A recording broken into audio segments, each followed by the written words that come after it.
Silakan dicoba. Apa namanya? Hari kan ada, kalau puisi kan kemarin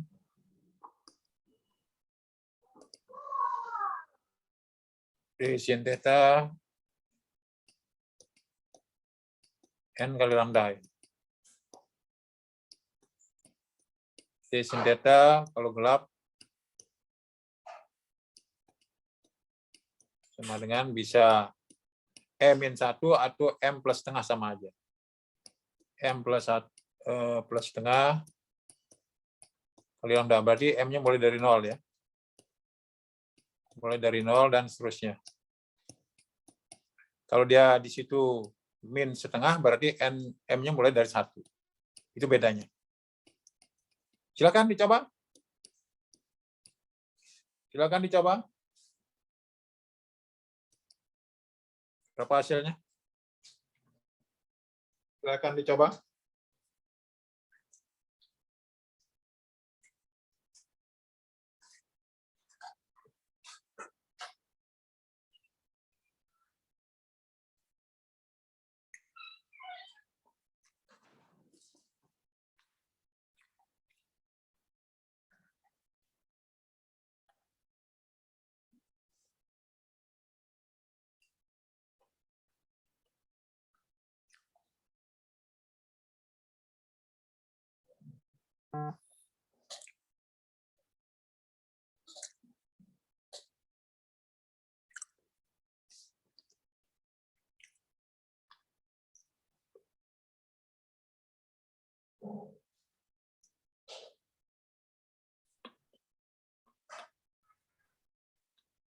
Empat 480 bukan, Prof.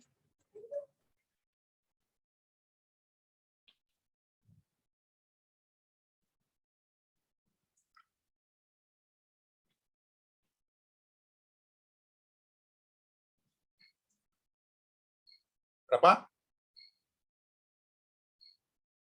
Berapa hasilnya?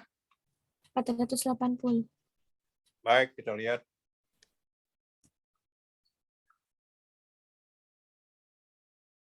Hasilnya adalah 480. Satu nano itu 10 pangkat min 9 meter. Baik. Silakan.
Yo berapa?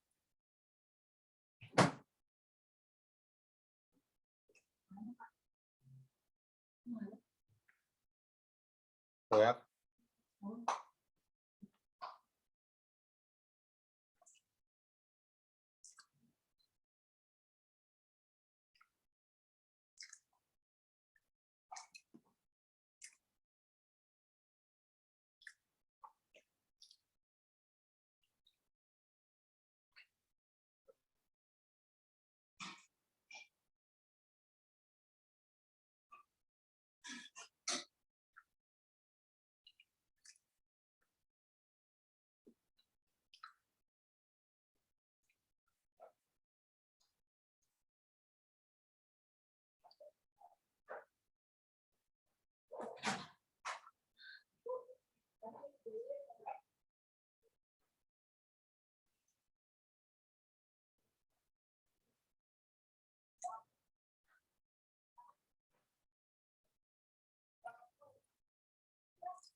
Ayo berapa?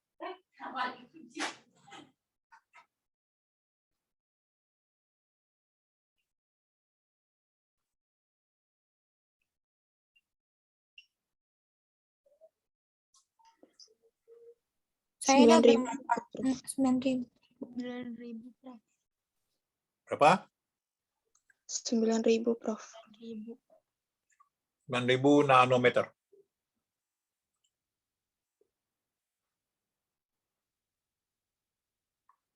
Silakan.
Ayo berapa?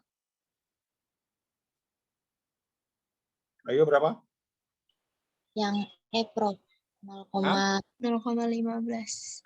0,15. 0,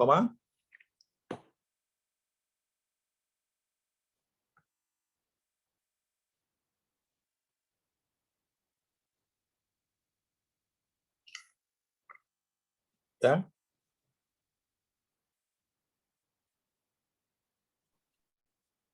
Maaf, Prof, boleh lihat rumusnya dulu ya? Sebentar. Kenapa? Lihat jawabannya. Enggak, yang tadi pembahasannya.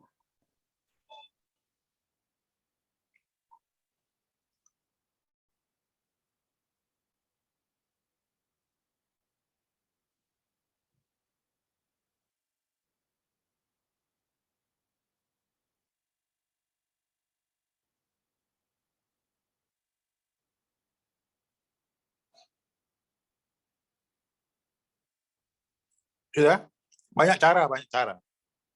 Pakai logika, pakai logika. Karena jarak antara terang pusat ke gelap pertama ke terang pertama itu jaraknya sama. Jaraknya sama. Kan terang, gelap, terang, gelap, terang, gelap. Ya. Sudah? Sudah? Prof. Baik. Kalau sudah, silakan.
Tiga bukan, Prof. Hmm? 3. Iya.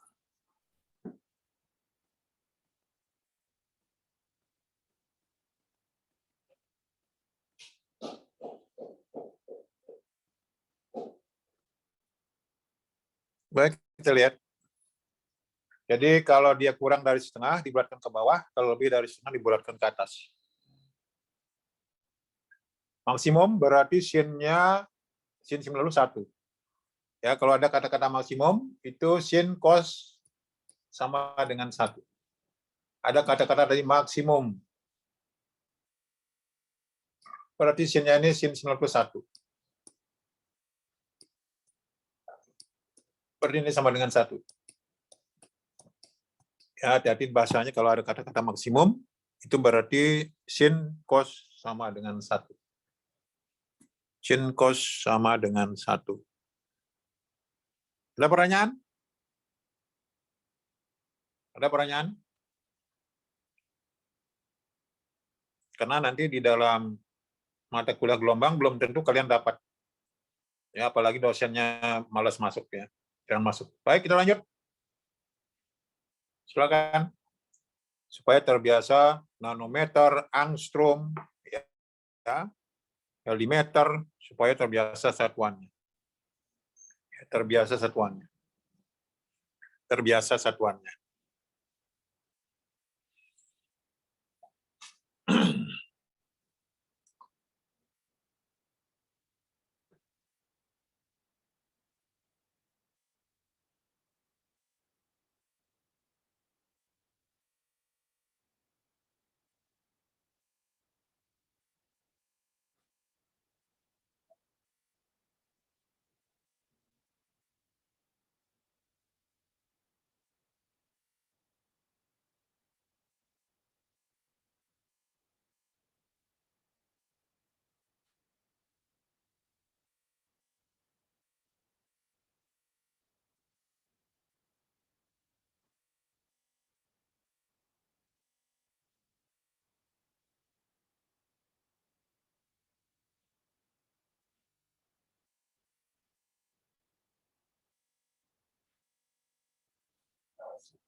Ayo berapa?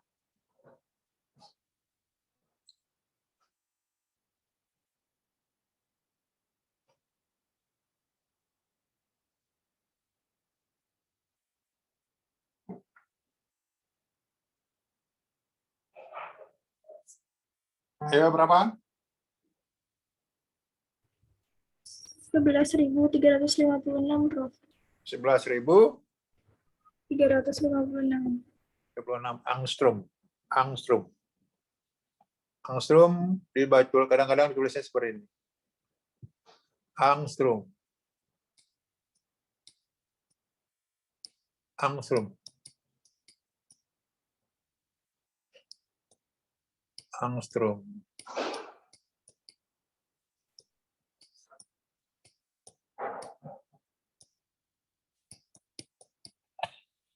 Angstrom.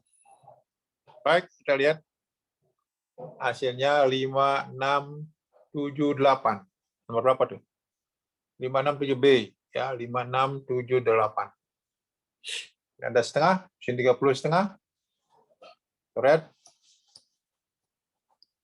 Hasilnya adalah 5678. Angstrom. Angstrom. Angstrom. Orang yang malas, hati-hati karena ini sudah kita mau dekat puas.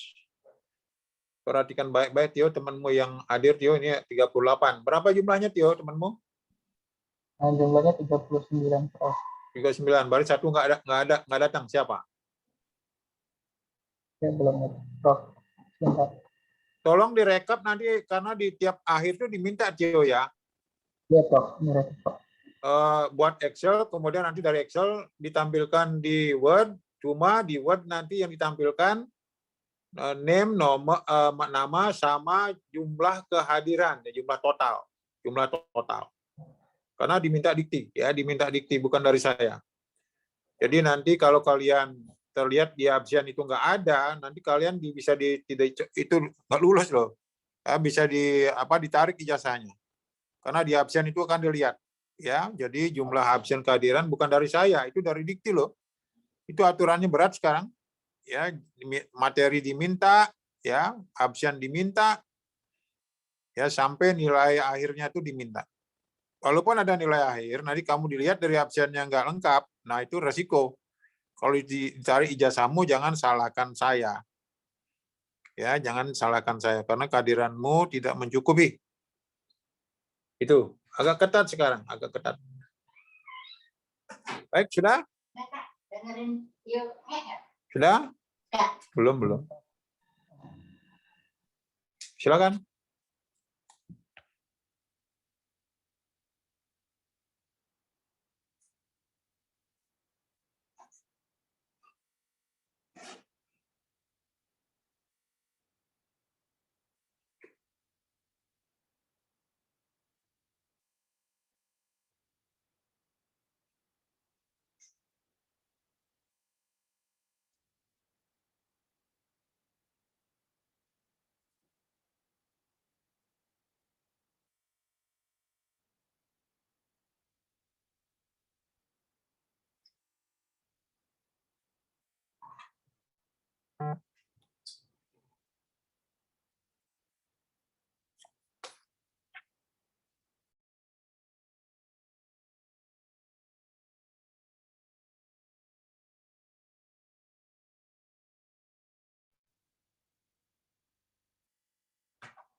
Pak, bukan Prof, yang 0,001.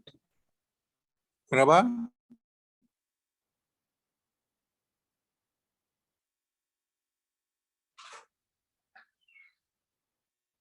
Yang 0,001, Pak.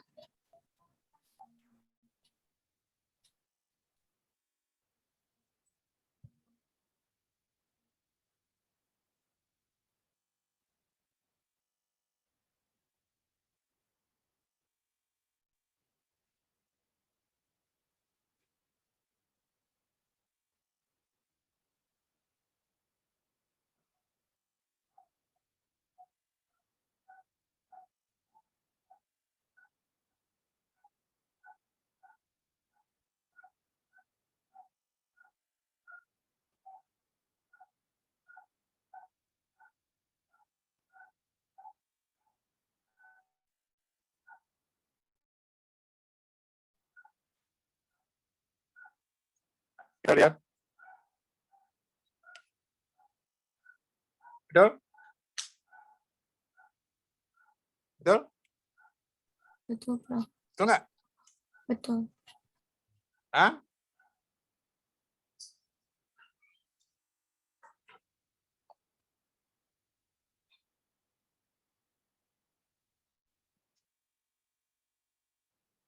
Ini harus mahir dari perubahan satu ke bentuk yang lain. Ini kalian harus biasa. Harus biasa. Dari kelipatan 10, kemudian membuat jadi desimal. Itu harus biasa. Ya, ini asah-asah otak, ya uji kecepatan supaya tangan kalian bergerak, supaya tangan kalian terbiasa bergerak. Orang yang malas itu akan tertinggal nanti ketika ujian. Itu pengalaman saya membina olimpiade. Ya, banyak yang pintar tapi karena begitu ujian, karena tak pernah bergerak, begitu ujian dia tertinggal, habis waktu. Baik, kita lanjut. Itu tadi contoh-contoh soal ya. Kalau ada pertanyaan silakan. Sebelum saya lanjutkan ke materi berikutnya. Ada pertanyaan silakan. Itu beberapa soal mengenai interferensi dan diffraksi. Interferensi dan diffraksi. Ada? Sebelum saya lanjutkan? Itu sekedar tambahan ya. Nanti silakan dibaca-baca lagi. Saya lanjutkan dengan, kalau ada pertanyaan silakan. Kalau ada, sebelum saya lanjutkan ada? Sebelum saya lanjutkan ada pertanyaan? Ada? Saya izin bertanya, Prof. Ya, silakan. Tadi itu kan diketahuinya ada N1. Nah, itu cara mengetahui itu N-nya 1 itu gimana, Prof? Apa dari soal yang kalau misal itu maksimum atau enggak maksimumnya aja apa gimana, Prof? Yang mana tadi? Soal Yang soal sin 1 apa yang M-nya? N-nya, Prof. Yang nomor berapa? Yang sin-nya apa yang kalian tanya? M-nya? Kan tadi N. ada kan ada di sini tadi ada apa namanya? Dari rumusnya apa dari sin-nya. Jadi tadi kan ada di sini D. Ini saya tulis D sin theta, ada lagi D sin theta. Ya, boleh pakai M atau N sama aja sih. Ada yang nulis N boleh kayak N plus setengah, ada yang nulis minus setengah, nggak jadi masalah. Kalau ini berarti M-nya mulai dari 1. Yang kalian tanya mana?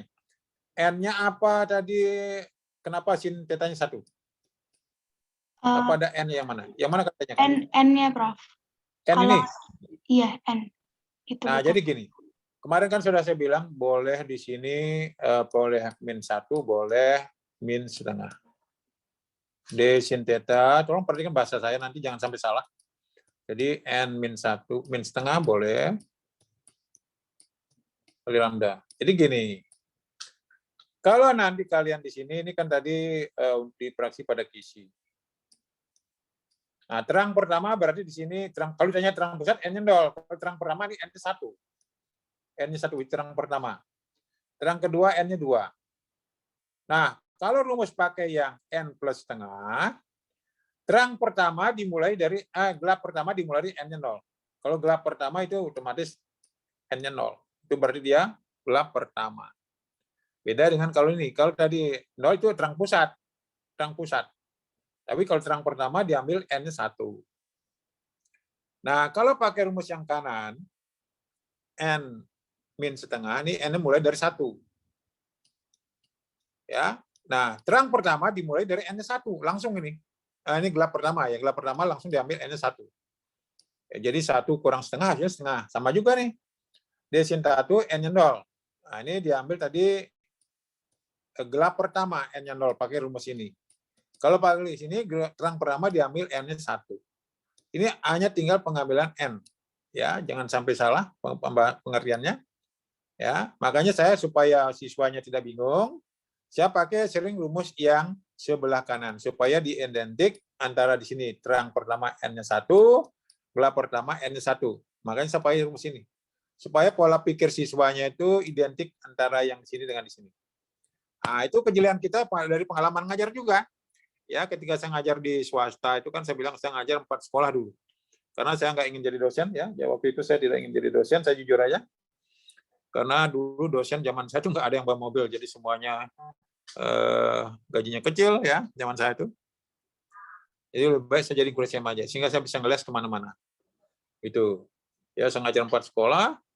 Ya, jadi dari pengalaman itu kira-kira saya mencoba pakai ini, ternyata nggak, siswanya lama mengerti. Akhirnya saya pakai ini.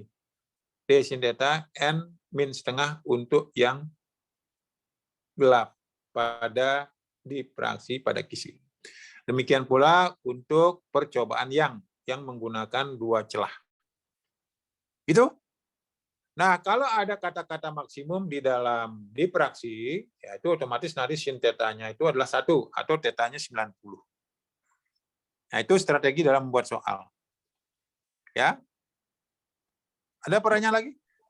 Berarti Gimana? Prof, berarti N untuk yang terang pertama, N1-nya itu bisa memakai rumus dari ketiga ini ya Prof. Kalau gelap pertama itu dianjurkan menggunakan yang bisa memakai N1 ya Prof ya? Ya, jadi gini.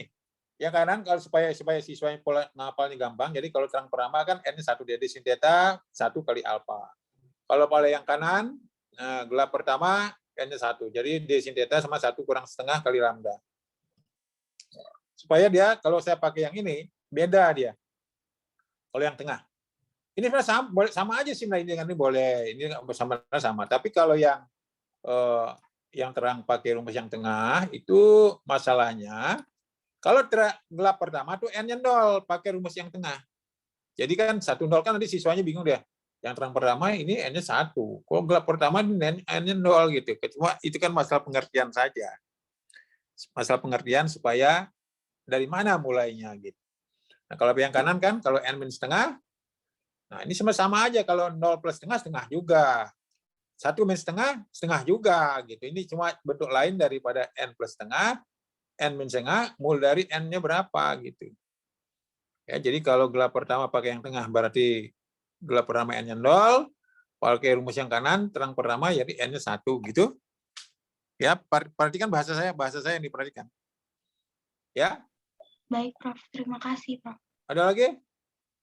Makanya tidak mudah ngajar di SMA itu, tidak mudah. Ya. Bagaimana membuat bahasa buku itu menjadi bahasa yang mudah dicerna oleh siswa. Itu yang sulit, ya. Jadi jangan bahasa yang ada di buku itu langsung dikasih ke siswanya, pelojotan dia. Ya justru kalian bagaimana menerjemahkan bahasa buku itu menjadi bahasa yang mudah dicerna oleh siswa. Itu yang berat kalau jadi guru.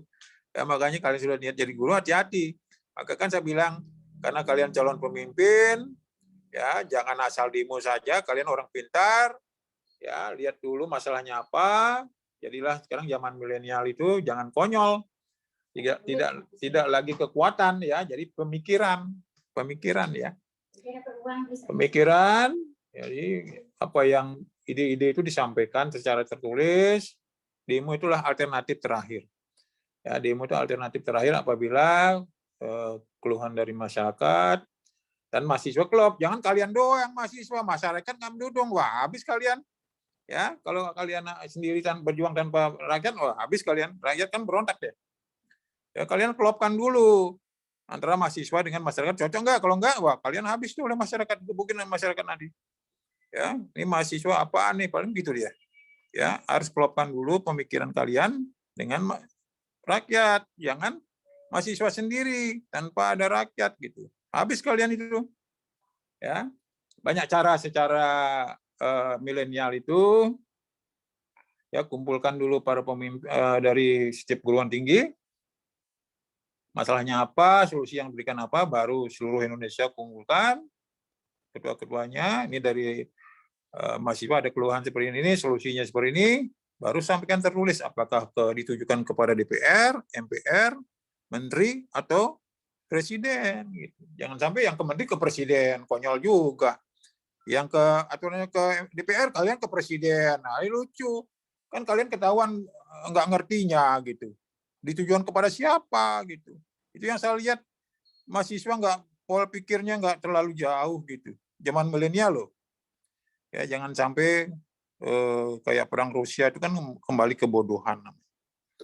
Ya, jadi sekarang itu nggak ada lagi perang seperti itu kalau sebenarnya dialog itu diutamakan, ya, dialog, ya, diskusi, masalahnya apa, diskusikan bersama sehingga akhirnya menguntungkan bersama gitu. Ya, jadi kalau kalian lihat Soviet Rusia itu kan akhirnya yang rugi siapa? Kasihan rakyat Ukraina. Negara kecil digebukin ya habis. Ya, jadi konyol juga, Rusia kan negara besar, jadi malu sebenarnya dia menggempur negara kecil. Ya, negara kecil, negara besar, ya jelas kalah. Ya, konyol namanya. Ada lagi? Silakan. Ada lagi? Ada lagi? Ada lagi, Tio? Halo, Tio? Ini ada lagi, Prof, sepertinya. Baik, kita lanjutkan. Saya ganti ini dulu, flash disk.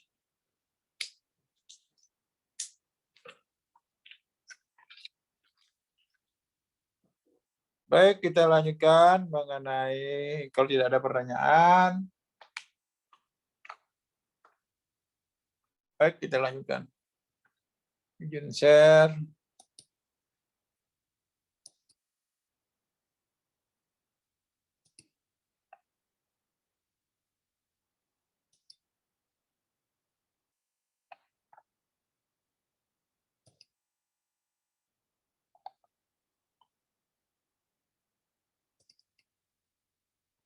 Uh, 27 sudah ya, Tio?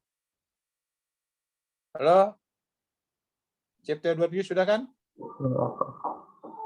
Baik, kita lanjutkan dengan relativitas khusus ya.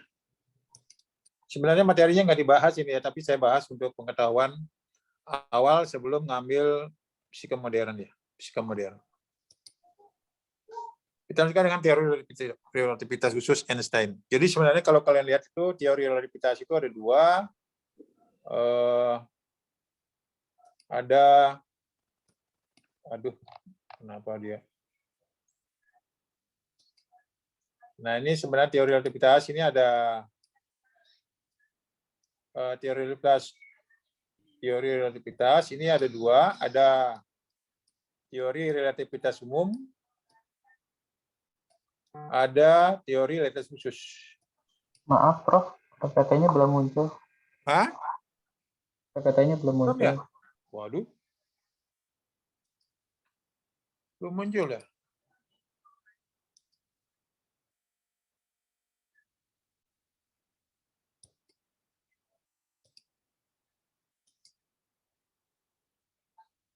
Belum muncul. Baik.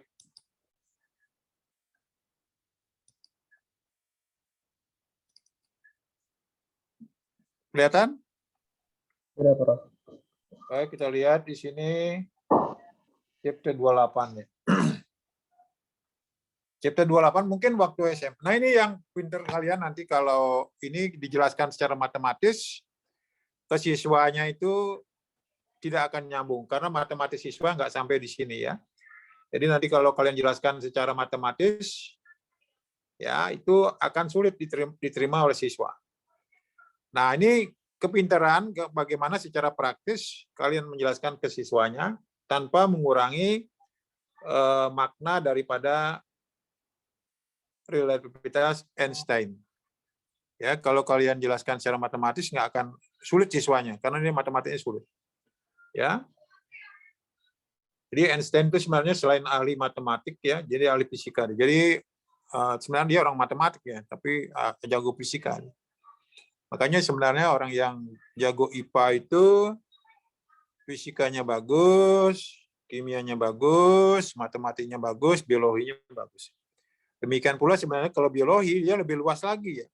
Dia lebih luas lagi, ada psikologi biologi, namanya yang nggak bahas itu kan psikologi biologinya. Saya pernah ikut mata kuliah itu biologi, tapi yang tidak dibahas itu adalah psikologi. Kemudian pula kaitannya dengan kedokteran.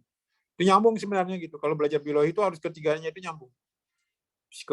Psikologinya nyambung, kedokterannya ada. Gitu. Jadi tidak khusus hanya belajar biologi saja. Ada juga harus matematik dasar, ya, kimianya juga kan sekarang ada biofisik, ada biofisis, demikian pula ada kimia fisis, jadi orang kimia harus belajar fisika. Demikian pula orang yang fisika harus belajar kimia. Series minarisme. Baik, kita lihat di sini teori relativitas Einstein, ya. Ini teori relativitas Einstein. Teori relativitas Einstein itu ada dua, yaitu yang pertama adalah teori relativitas umum. Teori relativitas umum. Yang kedua, teori relativitas khusus. Teori relativitas khusus Cherkai. Einstein, ini teori relativitas umum Einstein. Teori relativitas khusus Einstein.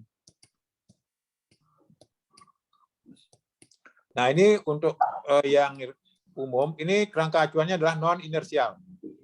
Kerangka acuannya adalah non-inersial. Maaf, Prof. Non-inersial. Hah, kok belum muncul di situ ya? Iya, Prof. Belum muncul, Mas. Aduh, kenapa begitu? Masih file-filenya doang. Belum muncul. Hah?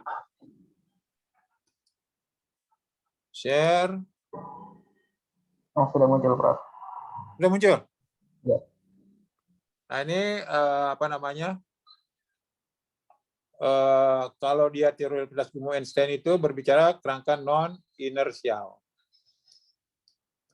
Non-inersial. Nah, jadi apa yang disebut dengan kerangka inersial? Jadi kerangka acuannya ini adalah inersial. Nah, kerangka acuan inersial ini adalah inersial. Ini inersial. Kerangka non-inersial. Non-inersial. Nah, jadi yang disebut kerangka acuan inersial ini adalah kerangkuan yang bergerak lurus, ya, terhadap pengamat ya. Kerangka yang diam atau bergerak lurus beraturannya. Kerangkanya diam atau bergerak lurus beraturan. Nah, ini kerangka acuan adalah umum. Non-GLB. Non-GLB. Nah, hati-hati kalau kalian nanti berbicara tentang relativitas khusus Einstein. Nah, kalau di fisika fisika Newton, nah ini yang membedakan seperti saya katakan dari awal itu adalah kecepatan dan ukuran, size ya, size. Ya, kalau misalkan di dalam fisika Newton itu kecepatannya lebih kecil daripada jauh lebih kecil daripada laju cahaya, 1/20 laju cahaya. 1/20 laju cahaya. Nah, ini ukuran bendanya size-nya itu lebih besar dari 10⁻⁵ ya. Lebih besar daripada ini. Sedangkan untuk yang ini, yang fisika modern, ini kecepatannya ini mendekati laju cahaya. Kecepatannya mendekati laju cahaya. Kemudian ukuran bendanya, size-nya itu adalah lebih kecil dari 10⁻⁵ meter ya. Lebih kecil daripada ini. Ini lebih besar. Jadi tadi berbicara, jangan sampai nanti kalau kalian ngajar di SMA itu, ya, misalkan sebuah benda bergerak, masanya misalkan 2 kg. Bergerak dengan kecepatan cahaya. Berapakah energi kinetiknya? Nah, itu nggak boleh pakai rumus yang setengah MP². Ya, EK sama dengan setengah MP kuadrat. Ya, EK sama dengan setengah MP kuadrat. Ini berlaku kalau kecepatannya ya jauh lebih kecil dari 1/20 laju cahaya. Baru pakai rumus ini. Ya, kalau misalkan mendekati laju cahaya, nah itu energi kinetiknya beda. Ya, kalian harus ingat bahwa EK sama dengan 1/((()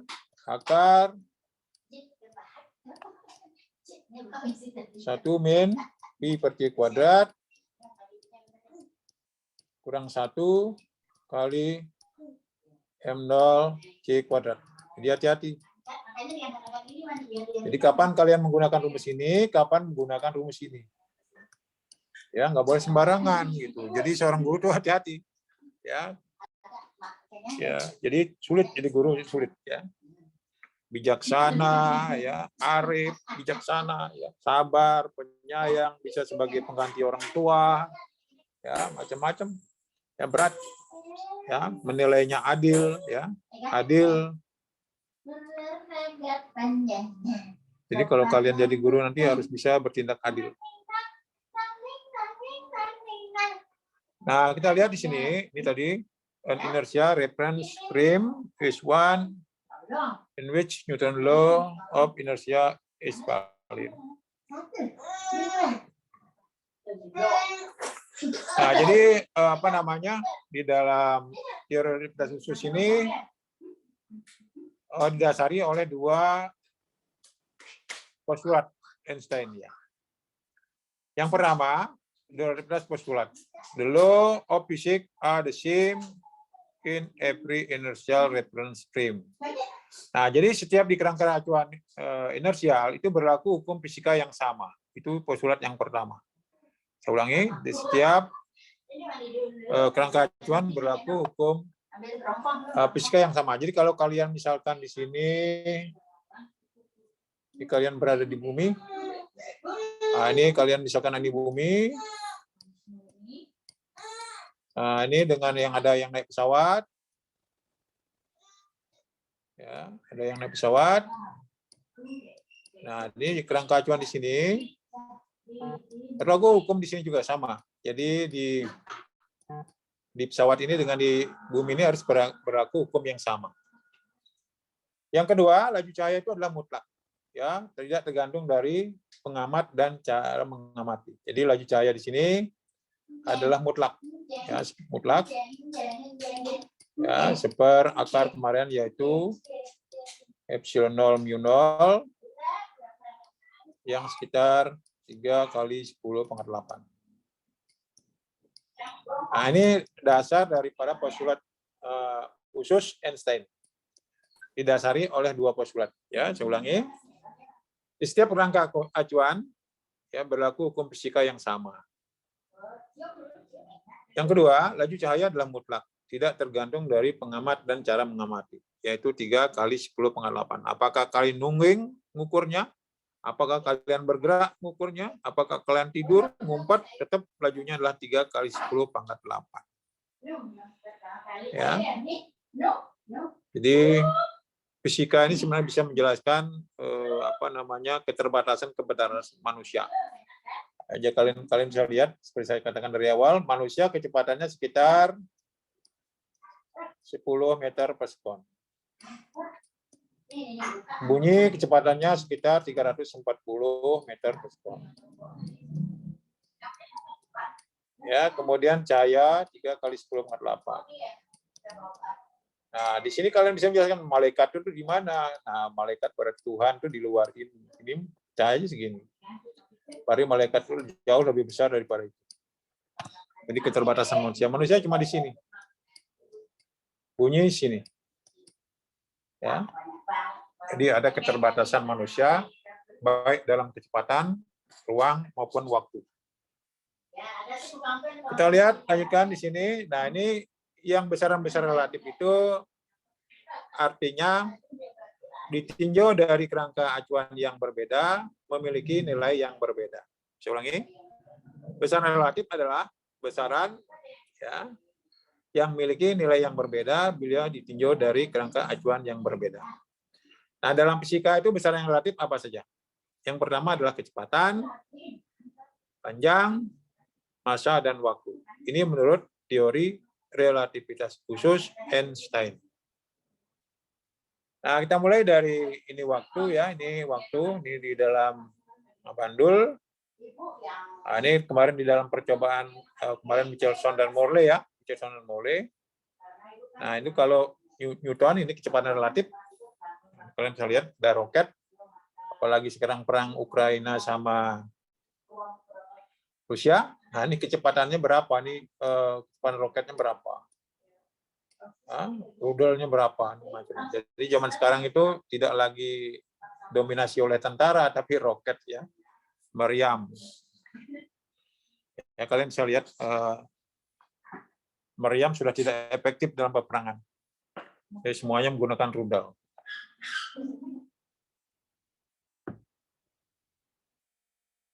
Ya, nah jadi kalau ada dua buah benda ini, misalkan A, ini B. Nah ini berapa kecepatan relatifnya? Misalkan ada pengamat di sini, kalian bisa lihat ada pengamat di bumi.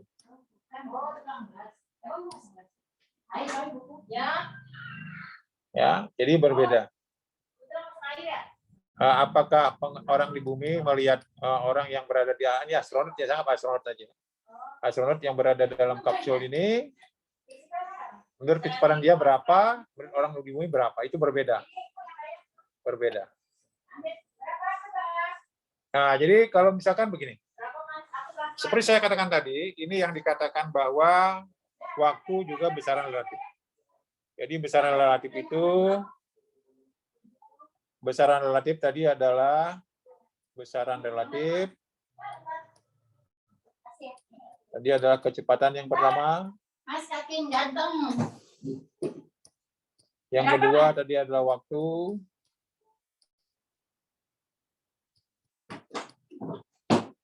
Panjang.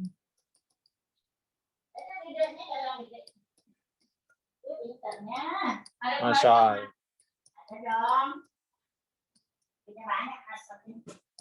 Nah, ini kita lihat sekarang. Ya.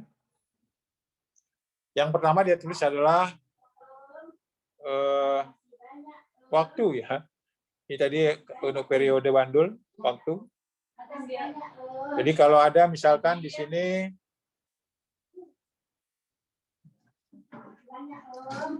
menurut orang naik kapsul ini ada apa namanya astronot ya, naik pesawat ulang-alik. Di sini dia misalkan mulai berangkatnya dari T1 ya. Nanti berakhir di sini misalkan T aksen.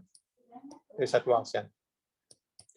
Nah, menurut orang di bumi ya, ini biar beda ya. Ini T1, T2 saja. Supaya berbeda. Ini dia berakhir di sini T2. Nah, ini yang di luar ini misalnya kita anggap mulai dari T1 aksen. Nah, ini T2 aksen. Nah, ternyata hasil pengukuran selang waktu yang diukur oleh orang yang berada di tempat kejadian ini berbeda dengan orang yang berada di luar kejadian. Ya, saya ulangi, orang yang menurut pilot atau astronot, dia mengendarai pesawatnya ini berbeda menurut orang yang berada di bumi. Ya, jadi menurut orang yang di astronot ini lebih cepat daripada orang yang menurut di bumi. Nah, itu secara praktis bisa saya jelaskan di sini bahwa selang waktu ya di luar kejadian ini lebih lama daripada di tempat kejadian. Saya ulangi, tadi ini yang dari astronot ini tadi mulai dari T1 berakhir di akhir T2. Menurut orang di bumi dia mulai dari T1 aksen berakhir di T2 aksen. Nah, ternyata selang waktunya ini antara selang waktu berarti T2 aksen kurang T1 aksen itu ternyata lebih lama daripada selang waktu menurut pilotnya. T2 kurang T1. Nah, ini baru sama kalau dia dikalikan faktor konstanta tertentu. Jadi di sini saya tulis langsung aja delta T. Ini adalah delta T. Nah, ini delta yang ini delta T 0 aja. Nah, ini baru sama kalau dibalikan faktor gamma. Ya, nah gamma ini yang besarnya sama dengan seper akar 1 min pi per T kuadrat. Sehingga akhirnya menjadi ini. Nah, delta T ini adalah selang waktu yang diukur oleh pengamat di tempat kejadian. Soalnya ini bahasanya. Apakah kalian paham? Bila perlu dicatat, delta T0 ini selang waktu yang diukur oleh pengamat ya yang berada di kerangka acuan di mana peristiwa itu terjadi. Saya ulangi, delta T0 itu adalah selang waktu yang diukur oleh pengamat di kerangka acuan tempat kejadian. Sedangkan delta T itu selang waktu yang diukur oleh pengamat di luar kejadian, kerangka acuan di luar kejadian. Ya. Nah, di mana P itu bisa kecepatan pengamat atau yang diamati. C laju cahaya. C laju cahaya. Ya, saya ulangi, delta T sama dengan delta T0 per 1 akar 1 min pi kuadrat per C kuadrat. Delta T0 selang waktu yang diukur oleh pengamat di tempat peristiwa terjadi. Delta T selang waktu yang diukur oleh pengamat di luar peristiwa itu terjadi.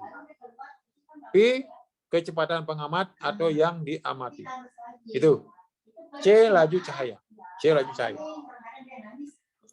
Baik, ada pertanyaan sebelum saya lanjutkan mengenai ini adalah dilatasi waktu. Time dilatasi yang pertama adalah dilatasi waktu. Dilatasi waktu. Perpanjangan ya, dilatasi atau perpanjangan waktu. Dilation ya, dilatasi.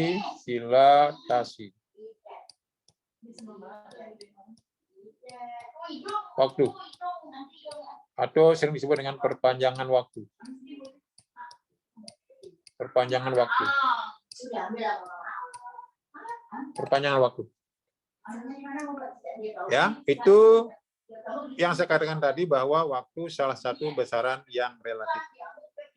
Jadi ditinjau dari kerangka acuan yang berbeda, memiliki nilai yang berbeda.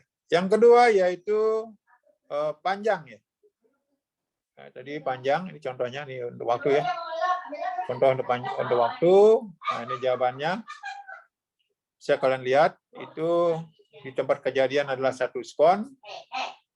Ya, di luar kejadian, ternyata hasilnya 2,6 skon. Lebih lama daripada di tempat kejadian. Di tempat kejadian.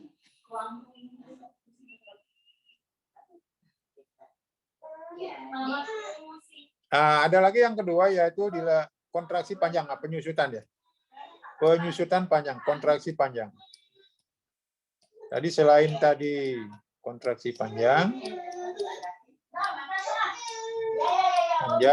tadi selain dilatasi waktu, panjang juga besaran relatif.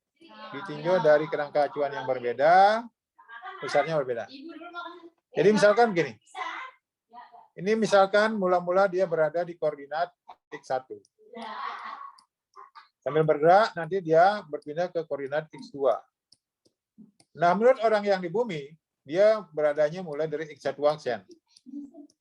Nah, ini di akhirnya dia berada X2 aksen. Nah, jaraknya kan berarti gini. Jarak antar keduanya berarti di sini X2 kurang X1. X2 aksen kurang X1 aksen ternyata lebih pendek daripada ini yang aslinya X2 kurang X1 ya. Nah ini baru sama kalau dikalikan dengan faktor sepergamma. Ini baru dikalikan dengan faktor sepergamma sehingga nanti di sini ini saya anggap adalah L, ini saya anggap L0. Sehingga L sama dengan L0 per gamma ya.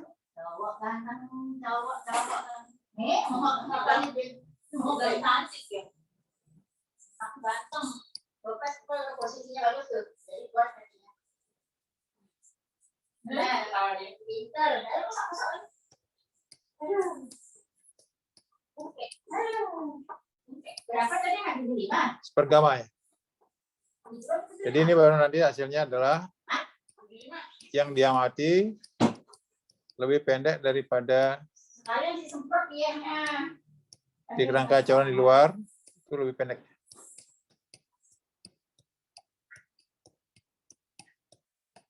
Saya ulangi, L0 inilah panjang menurut pengamat di mana letak benda. Di mana L ini adalah panjang benda menurut pengamat di luar letak benda. Kerangka acuan ya, kerangka acuan. Saya ulangi, L0 itu adalah panjang benda menurut ya kerangka acuan letak benda. L itu adalah kerangka panjang bendanya menurut pengamat yang berada di luar kerangka letak benda. Misalkan gini. Nah, ini tadi orang ada pilot naik pesawat. Panjang pesawat menurut pilot itu adalah N0. Menurut orang yang berada di bumi itu L. Itu. Sebaliknya, kalau menurut orang di bumi, ini panjang bumi ini misalnya diameternya menurut orang di bumi itu R0. Ya. Nah, berarti menurut orang yang naik pesawat ini dia adalah R. Berbeda. Jadi di mana letak bendanya itu adalah R0, di luar itu adalah R.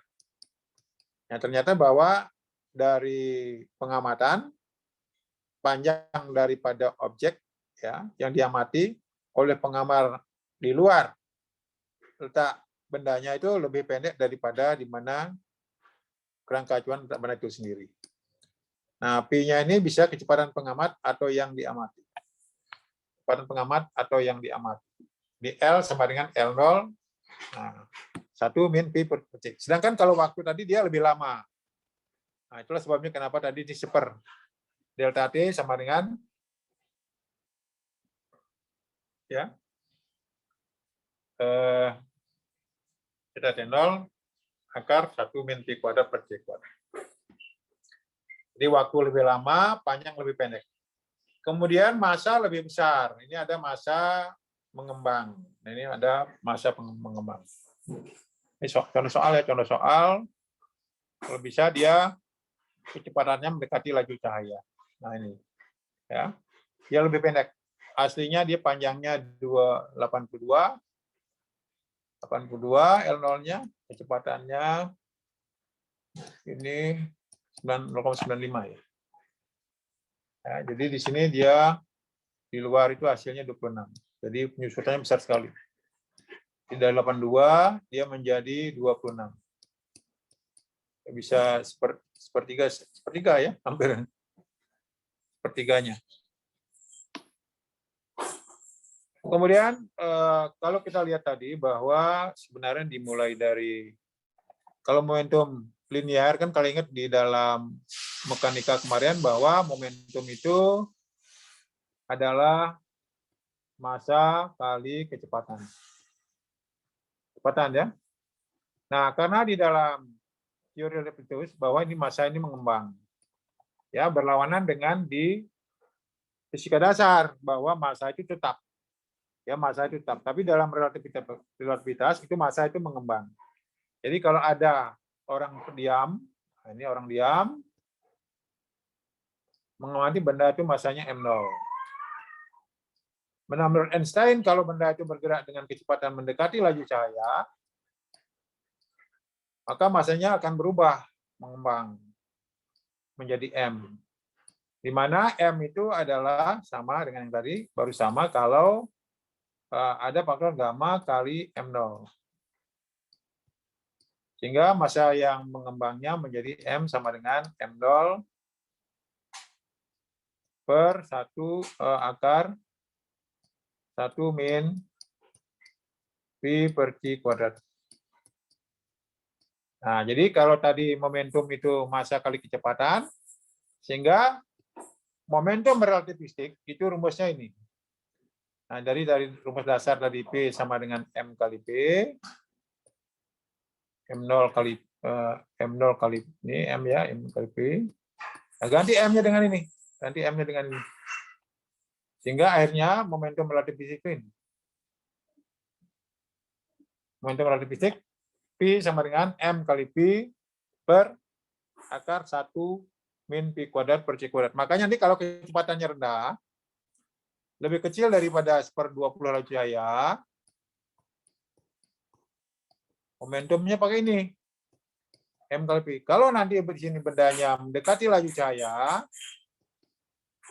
nah momentumnya ini, itu. Ya, momentumnya itu. Nah, ini sering disebut dengan M0 ini masa diam ya. M0 ini sering disebut dengan masa diam.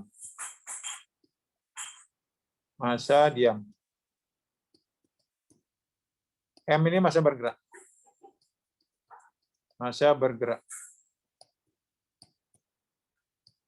Nah, itu. Ada yang ditanyakan sebelum saya lanjutkan? Ada? Ada?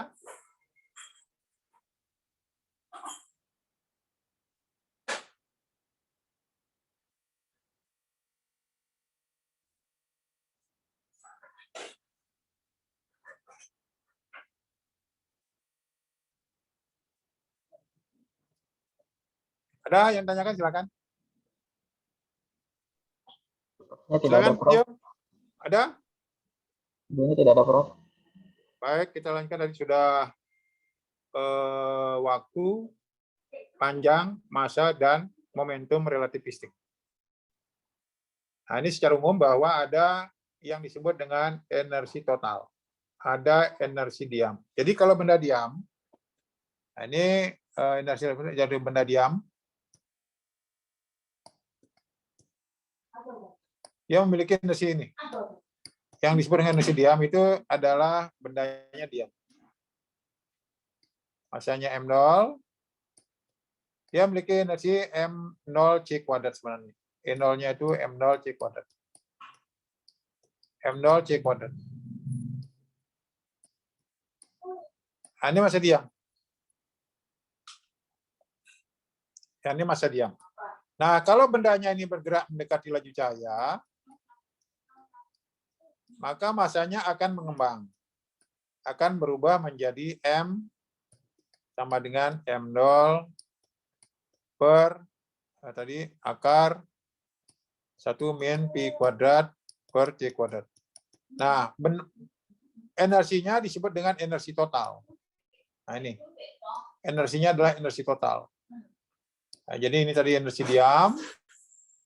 Nah, di mana tadi energi diam, energi total ini adalah sebenarnya tadi ini M0 nih salah nih. Ya, ini M0 biar tidak bingung bahwa ini sebenarnya tadi adalah M C kuadrat. Nah, M inilah yang ini. Sehingga diganti menjadi E-nya adalah M0 C kuadrat per 1 min Pi kuadrat. Per 1 min Pi per C kuadrat. Nah, biasanya Pi ini dalam bentuk C ya. P-nya dalam bentuk C. Sehingga nanti C-nya bisa coret. C-nya bisa coret. Nah, selisih antara energi total dan energi diam itulah disebut dengan energi kinetik. Energi kinetik relativistik. Energi kinetik relativistik. Relativistik. Relativistik. Selisih antara energi total, ya, EK itu sama dengan energi total dikurangi energi diam. Dikurangi energi diam. Nah, ini disebut dengan energi kinetik relativistik. Nah, kalau dikembangkan jadilah begini dia. Jadi kalau masukkan yang ini, jadilah energi kinetiknya itu sama dengan 1 akar 1 min Pi per C kuadrat kurang 1 kali E0. Jadi M0 C kuadrat. Nah, M0 C kuadrat inilah yang sama dengan E0. Sama dengan E0. Itu. Jadi M-nya dalam kilogram, C-nya meter per sekon. P-nya kecepatan benda. Itu. Jadi itulah yang bisa saya berikan. Ya, ada lagi sebenarnya kecepatan relatif bisnis belum ya. Jadi kalau kalian lihat sebenarnya di matahari itu terjadi perubahan massa menjadi energi. Perubahan massa menjadi energi. Itu dalam reaksi fisi maupun fusi. Ya, bersyukurlah kalau matahari masih bisa. Kalau masanya nanti habis, udahlah tamat kita, kiamat. Ya, kalian bisa lihat itu bulan itu sudah, kalau tidak salah saya baca di teori itu ada 3 cm tiap tahun menjauhi bumi. Ya, kalian bisa lihat setiap tahun sudah bergerak 3 cm menjauhi bumi.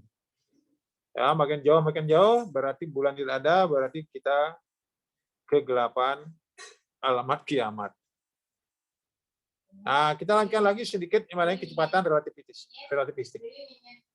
Nah, jadi kecepatan relatif tadi saya katakan bahwa yang relatif juga kecepatan. Karena biar gampang saya menjelaskannya segini aja. Misalkan ini ada pesawat. Ada pesawat. Ya.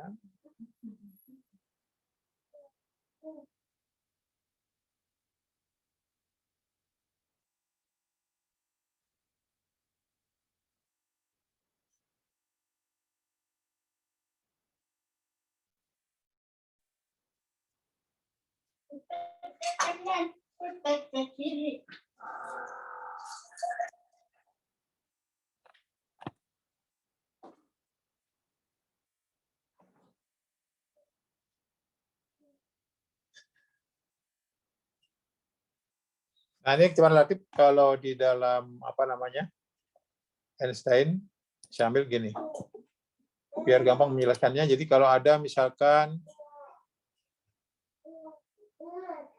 di sini ada pesawat ya, atau yang saya ambil gampang lah, ini ada pesawat tempur ya, pesawat tempur.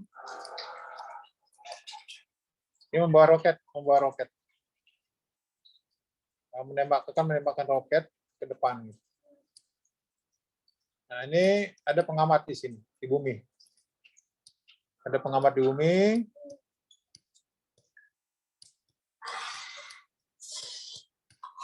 Yang diam. Nah, ini kecepatan pesawatnya misalkan V. Ini kecepatan pesawatnya ini V. Nah, akan menembakkan roket. Roketnya misalkan nanti kecepatannya ketika bisa ke depan atau ke belakang. Nah, ini misalkan dia meninggalkannya adalah U ya, U. Nah, ini roket ini diamati oleh yang berada di sini.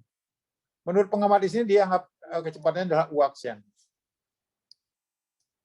Nah, berapakah U aksian ini menurut orang yang berada di bumi? Kalau pesawatnya ini melaju ke depan dengan kecepatan V, ke depan ditembakkan roket yang kecepatannya U.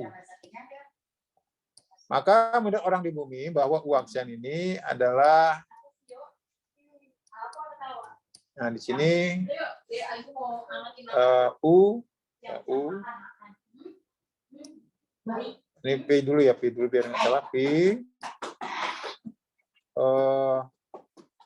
Karena ke depan di sini plus U aksian per, nah ini ya, jangan sampai salah di sini ya, 1 min Pi per C kuadrat.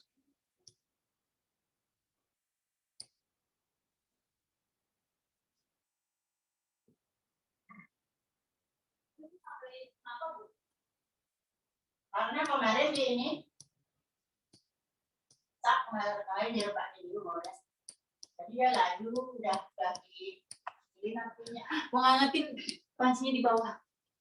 Nah, kalau misalkan roketnya ditembakkan belakang, maka dia akan berubah. Jadi kalau ke depan, kalau searah, itu U aksiannya positif. Kalau di ke belakang, itu U aksiannya negatif. Bedanya di situ. Ya, ini akan berubah di kecepatan relatif. Itu secara umum isi daripada Kemarin di itu. teori relativitas. Panas ya. Kalau ada pertanyaan silakan. Kalau ada pertanyaan silakan. Mau ngapain? Iya yang ngapain? Jadi secara umum tadi saya gambarkan bahwa di dalam TRK ini dasarnya oleh dua postulat, yaitu Biasanya teori yang ibu TRK ya. sama bantal. Udah ibu ambil TRK, teori relativitas khusus Einstein, didasari oleh yang pertama tadi dua postulat.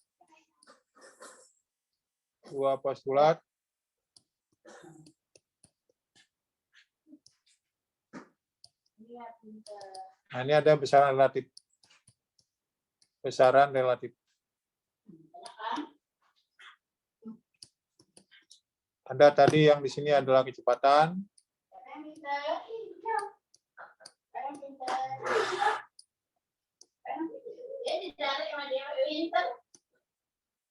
Kecepatan.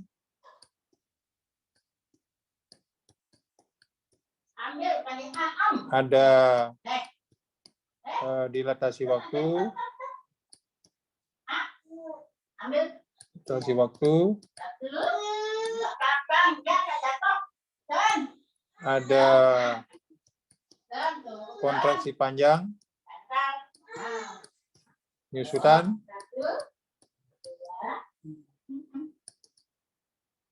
Kontraksi panjang. Ada masa relativistik. Ada masa relativistik. Dan dari sini tadi muncul ada momentum,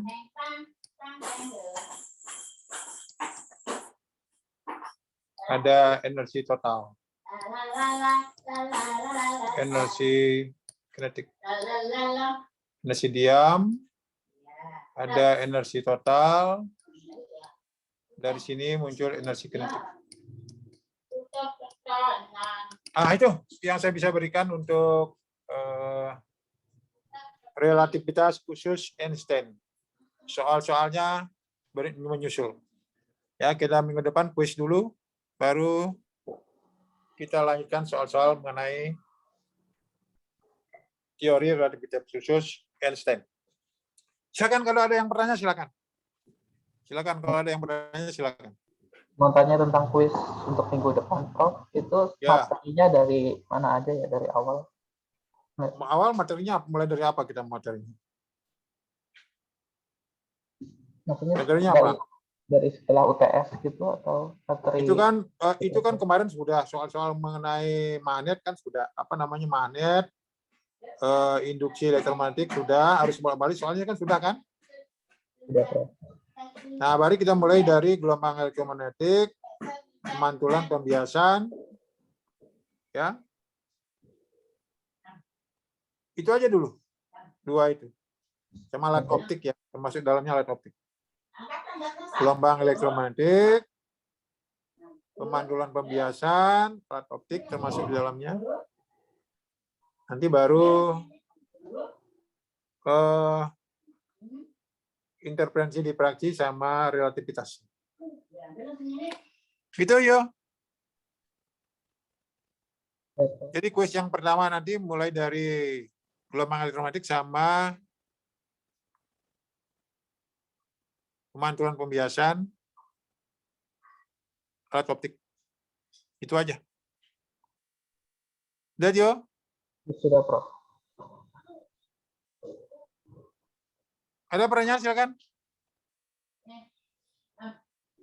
Ada pertanyaan? Dari teman-teman ada yang ingin bertanya? Silakan.